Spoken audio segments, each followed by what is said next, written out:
Hai guys, kali ini kita punya topik yang menarik ya untuk kita bahas. Dan kali ini adalah topiknya hati-hati dengan barang yang kamu jual. Karena apa? Karena pada akhirnya barang yang kita jual itu akan melekat kepada kita.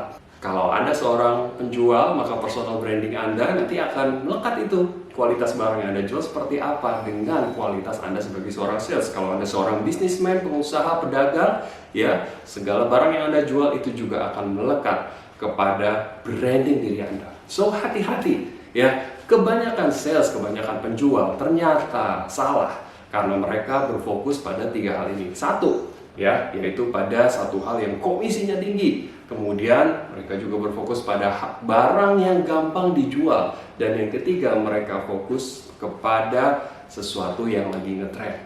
Salah nggak berfokus sama 3 hal ini? Menurut saya tidak salah juga. Tetapi yang jadi salah ketika kita mengabaikan hal-hal yang lain. Yaitu satu, kita mengabaikan kualitas produk dan jasanya.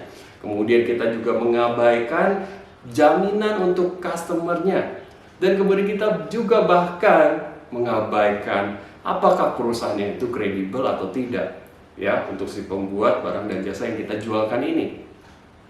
Nah, jadi seringkali karena kita mengutamakan yang menguntungkan dan menarik tadi, kita mengabaikan ya kualitas jaminan untuk customer. Dan tentu itu bukanlah satu hal yang seharusnya kita lakukan sebagai seorang sales.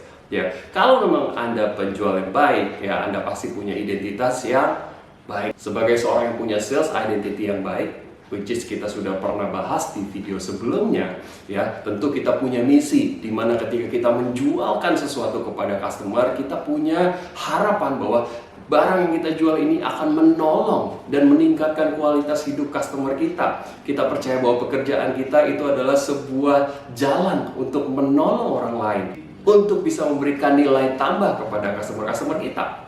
Ya, itu tentu adalah sebuah misi yang sangat baik. Tetapi dengan misi yang baik itu jangan sampai jadi salah karena ternyata dengan sengaja atau tidak sengaja kita menjualkan barang yang buruk. Ketika barang yang buruk itu dikonsumsi oleh customer kita, maka cepat atau lambat dia pun akan mengingat kita juga sebagai seorang penjual yang buruk. Tentu kita nggak mau dong hal itu terjadi.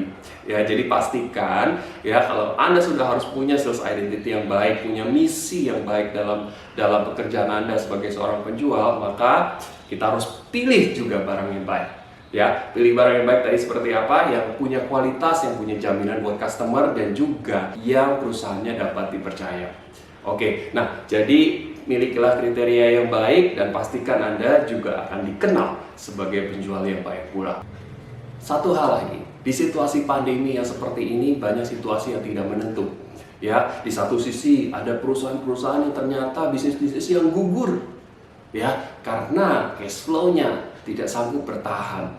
Ya, di sini justru kita sebagai seorang penjual dapat memilih, mana perusahaan yang punya komitmen, brand-brand apa yang masih bisa cukup kuat dan bertahan.